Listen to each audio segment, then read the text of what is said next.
What's up, everybody? Hello, everyone. Welcome back to Strengthening Love and Sex, the Naked and Unashamed Marriage Ministry podcast. Dr. Stacy L. Spencer and Rhonda Spencer. What's up, baby? What's up, How you doing today? I'm good. How about you? Are you excited about today's topic? I am excited about it. You know, I was thinking the other day, girl, we've been married 30 years and it has been exciting and fun and adventurous and all of that. But at some point along the journey, we had a level-setting conversation to talk about how do we keep it interesting? Right. How do we make love like it's the first time? You kissed me the other night. I said, girl, that felt like you kissed me when we were in college. Bless your heart. We're gonna tell you how to make your love feel like it's the first time. So stay tuned and get ready for this episode of how to make love like it's the first time. We made it through the test. Strengthening love and sex. Hey everybody, it's Dr. Stacy Spencer. And Rhonda Spencer. And we are jumping into this topic today, delving into the deep. We want to talk about how do you make love like it's the first time? Well, like I said at the intro, it all starts with communication. Definitely. You know, I'm a big thing on communication. You have a big proponent on communication? Yes. And why is communication important in terms of making love like it's the first time? How does that work? Well, one, you're communicating, you're talking out your expectations. You're talking to your partner about, you know, what really matters to you, you know, in the season that you're in your life. So that communication is such a pertinent part because you communicate so that you can create this safe space so that intimacy naturally can blossom. Yeah, and you got to be able to say, this ain't it, that ain't fun no more. Right. you got to have a little tough skin. You got to be able to say, I feel like we're in a rut. Mm-hmm. You know, I desire more in our relationship. It's not that you don't please me. I'm very pleased with you. But I'd like to try something new. As a matter of fact, I think there's how many couples do you think it is that have desires and fantasies that they have that they've not expressed to their spouse? I would say a good 80%. And why do you think they don't say anything? Because they're afraid to talk to their spouse, that they will upset them, or just mentioning what their fantasy is, they automatically think, oh, well, they have to act on that particular fantasy. Or they might think they're going to be judged about that particular fantasy. This is true. Ooh, you nasty. Why you want that? Why you want to? And so we're so fearful of the reaction of the other that sometimes we go through marriage and we set on passions that, watch this, your spouse might be thinking, hey, that sounds fun. But if you're always afraid and you live in shame, you will be in your own private prison because you can't articulate to your spouse what it is you want. So we figured out a way. There's a tool that we picked up called the Imago Dialogue, where we're able to communicate different fantasies that we've had or different things we want to try new. And so the Imago Dialogue goes something like this. Is this a good time to talk? And you typically say, yes, it is. Yes, it is. And I know, as her husband, being a student of my wife, I know not to come up to her when she's busy. I know not to come up to her when she's emotional or hangry. I try to find her when she's in a good headspace, relaxed, or we're out to dinner, we're out shopping, or we're riding in the car. And we have this conversation. I say, I want to share with you, Ron, something I've been thinking about. Okay. I've always wanted to go on vacation and to make love on the balcony. Okay. So what I hear you saying is that while on vacation, and we upgrade to a room that has a balcony, that you would like to make love on the balcony. Is that correct? Yes. Okay. Knowing you like I know you, it took a lot to say that. And I really appreciate you saying that. Mm-hmm. Is there anything else? Very good. I was hoping you was going to add that to it. Yeah. And I like to make love in the daytime. Okay. So first you said you wanted to make love on the balcony. And then you would like for the time to be in the daytime. Is that correct? Is there anything else? No, I just think it would be exciting, kind of thrilling, like something you're not supposed to do, but we're grown and we can. And hopefully our balconies, facing the ocean where it won't be a lot of traffic. But yeah, that's all I wanted to share. Well, thank you for sharing that with me. Thank you.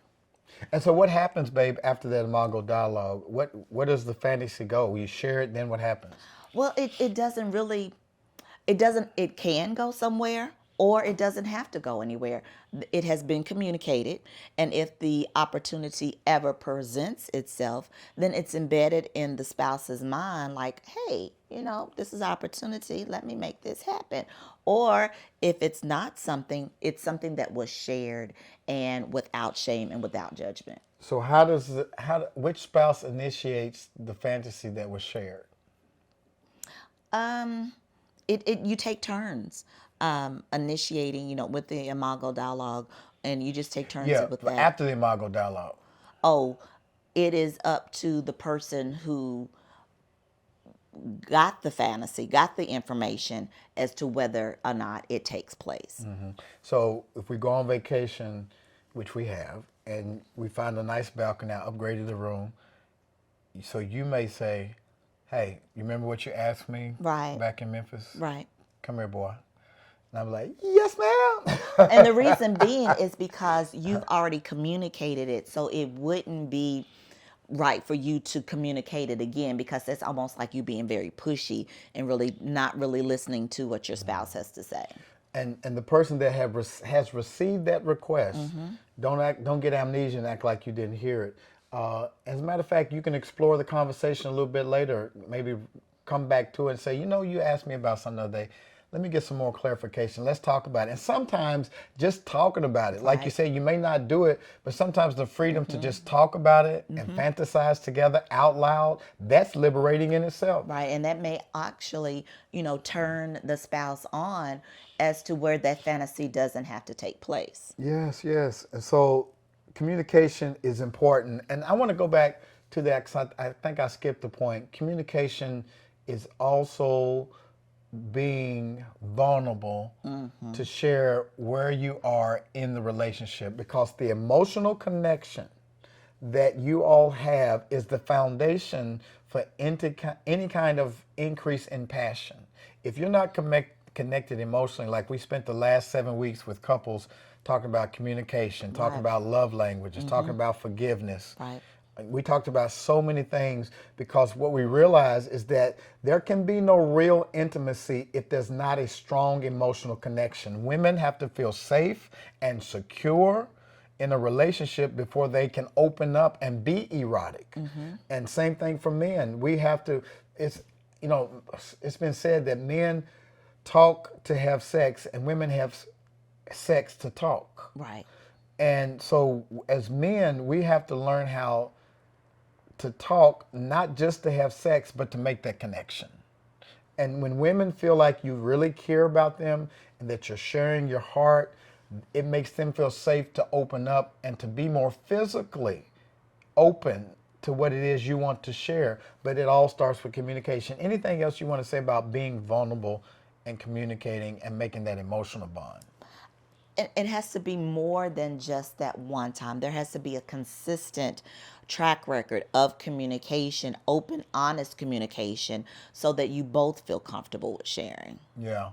So again, the first thing we would say is there has to be honest and vulnerable communication. Why? To establish that emotional connection. If the emotional connection is secure, then your lover feels secure to try new things. We call this the lotus blossom effect. I like calling my wife my lotus blossom, because the more my wife has I've opened up to her, and I've proven to be safe and trustworthy. She loves to try new things. And we've been in situations where I'm like, ooh, this feels amazing. But I never would have got to that place in our love life had she not felt that emotional connection. And how you make love like it's the first time is allowing the layers to be pulled back off your spouse, Right. right? It's like, you ever been on an adventure and you explore terrain that you've never experienced before, and you go, like, just say you go hike and you're like, I'm not going to take this path that I normally take. I'm going to take this path that's less proven. And I've done that on bike trails and stuff before, and it's like, wow, you see all these new trails and new streams and and new sights. But I wouldn't have noticed it, babe, had I not gone off the beaten trail. How do we go off the beaten trail in our relationship?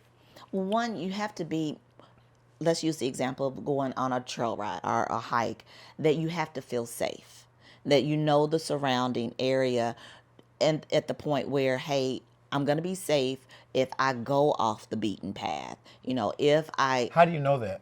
Because that track record of the constant communication, of being honest, and having that foundation laid beforehand, not just jumping out there and like, okay, well, let's go skydiving, and that's not anything that anybody's ever talked about.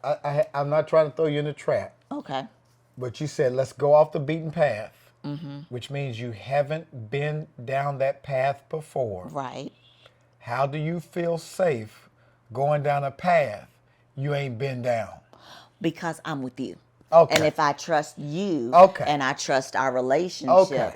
then I know that you're not going to put me in harm's way. You follow what I'm saying, Yes, though? yes. We haven't been down this path before, but because you're riding with me, Right. and you trust me, you know that anything that comes along the path, I'm going to be there to protect you, or we're going to conquer this thing together. Right. And then we get the exhilaration of like, ooh, that was awesome. It was a little scary at first, a little bumpy, but once we got in that open patch, man, I didn't know all this was back here. And that's the way it should be in your love life. Y'all should try new paths. Quit doing the same stuff over and over again. Doing that missionary position for the last 12 years is boring. Boring. Making love with the lights off and whispering, was it good? It's boring. You got to try new things, try new paths, and communicate with each other. So I want to go to the third thing, slow down and savor the moment.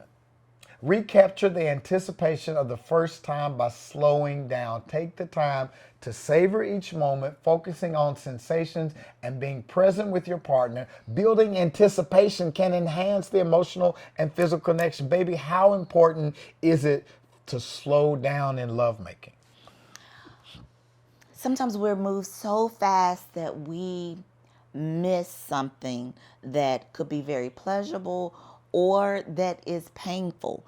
But when we slow down, we're able to savor the moment and enjoy every moment of it. Give me an example of savoring the moment. Okay. So the other night when we were talking to the couples, we said that a good kiss should last 6 seconds. Okay. That's a pick. That's a peck because we talking. So we said a good kiss between husband and wife should last for 6 seconds. And if, just like we just pecked, yes, it was effective, but, and your lips were so very soft, but at the same time, if we took the time, we will be able to feel the top lip, the bottom lip, the tongue, and have all those extra sensations that we normally would miss out on because we're rushing. Let me help the men real quick. Okay. So let me be practical, very practical, and just cut across the field. A lot of times men, what we like to do is go straight for the breast, and more specifically to the nipples. And my wife had to tell me, listen, there's more to my breast than just my nipple. There is all of this around space that you skip over. And then she says, don't go straight for the breast. There's my neck. There's my arm. There's my hands. And your favorite part, feet. Oh my God, I could spend forever rubbing her feet. But as men, we tend to go straight for the genitals. And that's not always where it's at. Savor those moments where you can just touch your wife. Scratch her scalp. Rub her feet. Rub her back. Hold her. Cuddle her. Because savoring those moments, my wife, it's all about the touch for her. when I can graze my hands over her entire body and rub on her and kiss on her, it's like all of her nerve endings come into view. The biggest sex organ on a person is what? Skin. Skin. We got skin all over our body. over.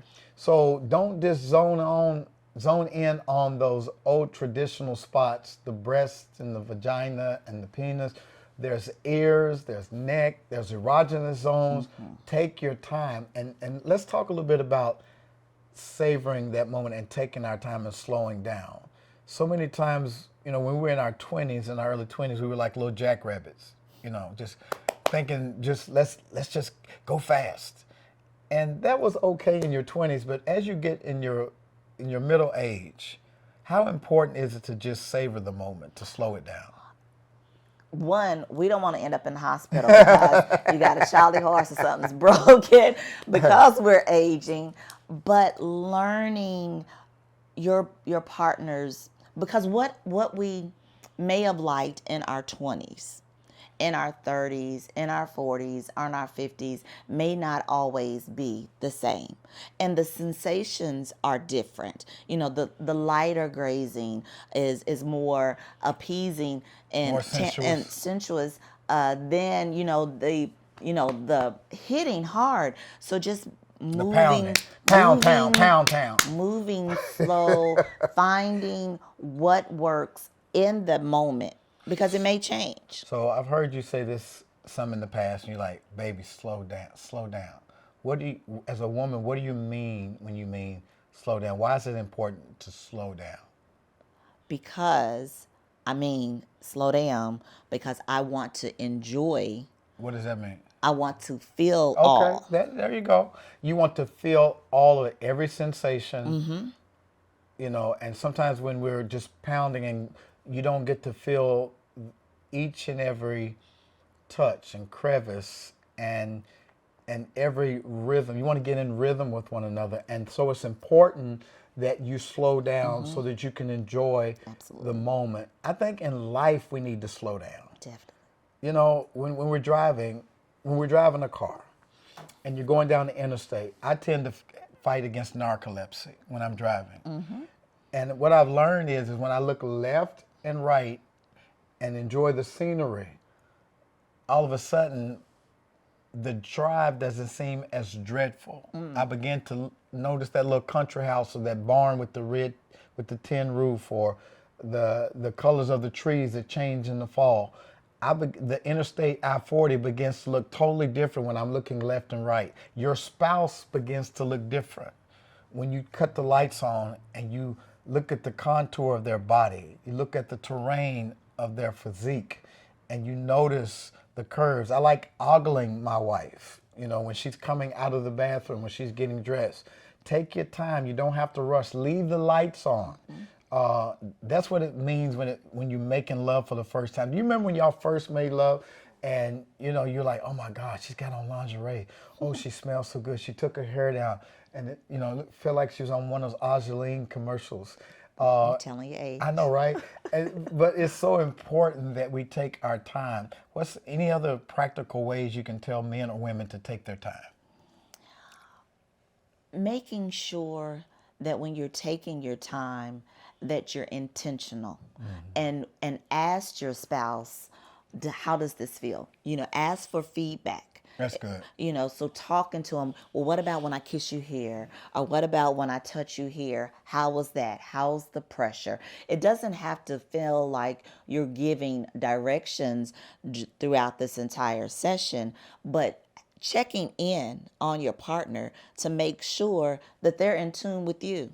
That leads to segment 4. You want to hit it real quick? Okay, segment 4 is that you have to learn to lean on each other's body and find new ways to explore the erogenous zones, with the different touches, paying attention to, the breath, or paying attention to how you're both connecting to one another, paying attention to the audible sounds or the movement. So just being totally in tune to your spouse. You remember that in class when we learned how to give each other those erotic massages, the somatic body work. Can you take them through how they as a couple at home can explore each other's body using palpitations and touching their body? When you're first palpitating or feeling, you're feeling how the body is moving. So you're feeling if there's any stiffness there, and you're just kind of loosening up the body per se. And then you're just moving from there, and not hard massage techniques, but very soft, like cat paws. Cat paws. So where you're just very lightly going over your spouse's body, but you're still hitting every part of their body and not really applying a lot of pressure. Hitting? Touching. Okay.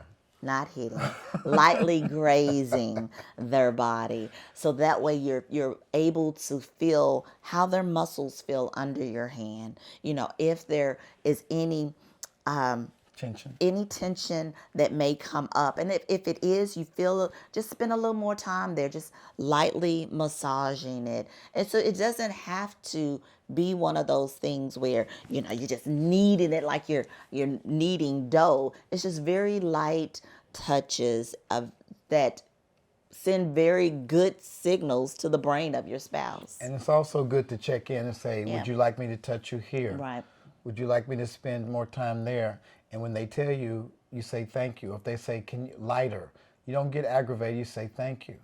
If they want you to touch them where it pleases them, you go ahead and you spend more time there. But the whole idea is to explore each other's body, right? Right. And you do that by probing their body. And so we would suggest that you find, if you have a massage table, use that at home, or if you have a bed, lay a nice sheet over the bed that you don't mind getting oil on. We suggest like coconut oil. Coconut oil. Or massage oil. Some oil that you don't mind getting on your sheets, because that helps with the friction. So you don't want to scratch them or irritate their skin. So you want it to be smooth. Or burn when you're rubbing. And so that coconut oil also serves as a natural lubricant for if that massage leads to a happy ending with your spouse. All right, let's talk about number 5, create a sensual environment.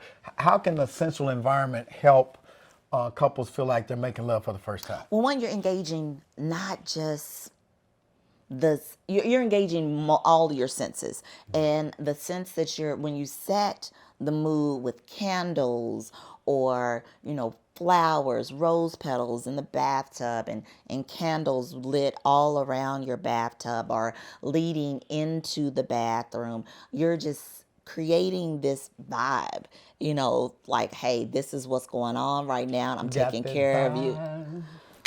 Vibe. Oh, listen, tell the people, what's the most romantic setting I've ever set for you in the bedroom? What have I done? Oh, you've done a number of settings, but one in particular that I'm in the bathtub. Well, before then, there are candles lit all around the tub.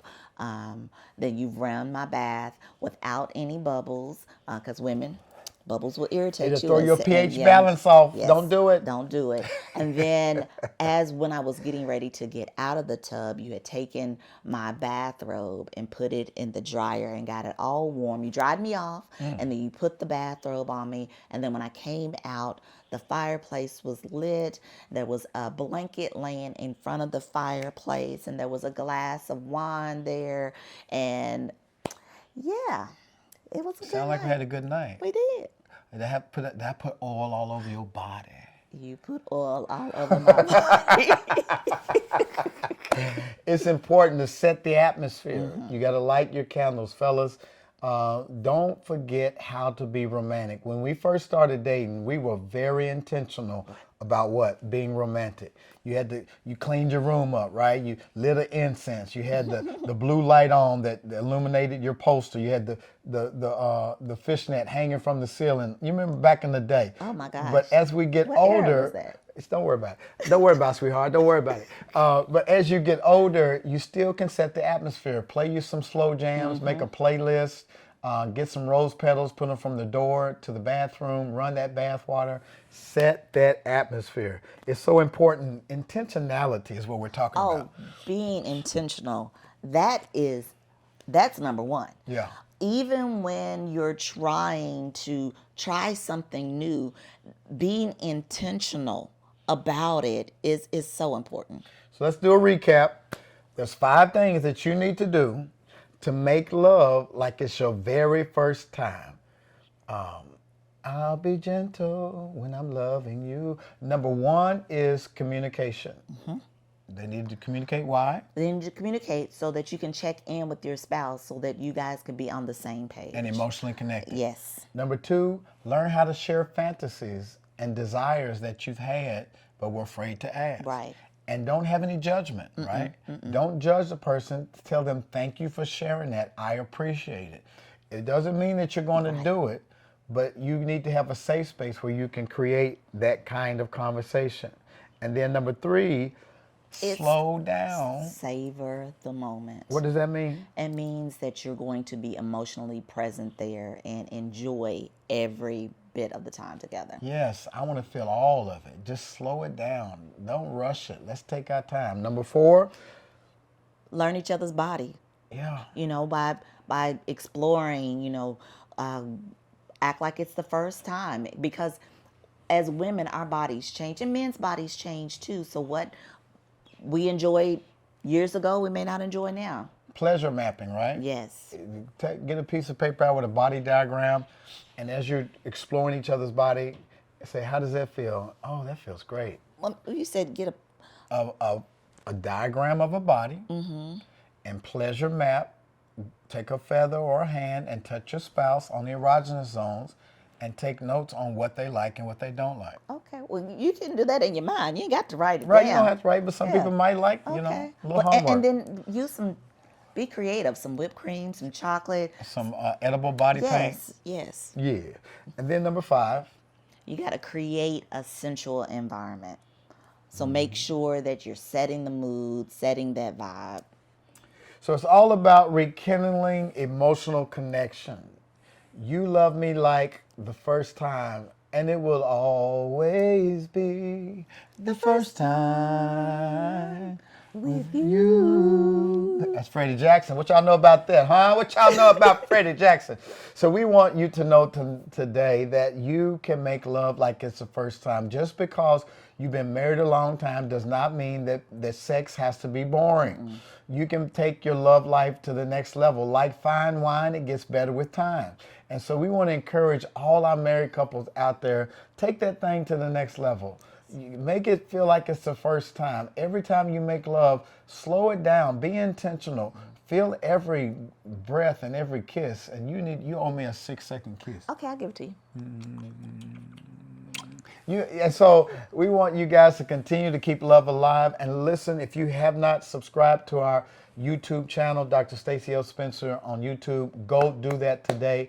And if this blessed you, if this helped you, gave you some nuggets that you feel like could take your marriage to the next level, do us a favor. Write in the comments and say, thank you so much, this helped me. And then please share it with your friends. Anything else you want to say? Oh, and if you decide that, hey, I would like to spend more time with this couple, for them to advise me and my spouse, we may hit a rough patch. You could join our circle, which is called The Eden Circle. Go to theedencircle.com and check us out there. And we got an exciting conference coming up in June, and it's called, watch this, it's called Love on the Bluff. And we want you to be with us when we go downtown and experience a very passionate conference. It's going to be amazing. So what you need to do to do that is to go to our website, drstacylspencer.com, and there is a description of Love on the Bluff, and you can lock in your spot. How many spots do we have left? We probably have about 10 spots left. About 10 spots left. So you and your spouse, if you want to be with us on Love on the Bluff and experience workshops, and we're going to go dancing at night. We're going to go hear some great music, some great food, all downtown Memphis for 3 days. You need to go lock in your spot for June, and we're going to tell you more about it next month. So stay tuned. Listen, we love you guys. We're excited about where you're taking your love life. I feel like y'all gonna have a nice time tonight. Once you log off of this podcast, go put some of this stuff into practice, and it's gonna be on like a pot of neck bones. You love me like the first time. All right, we love you guys, and we'll see you next time on Strengthening Love and Sex.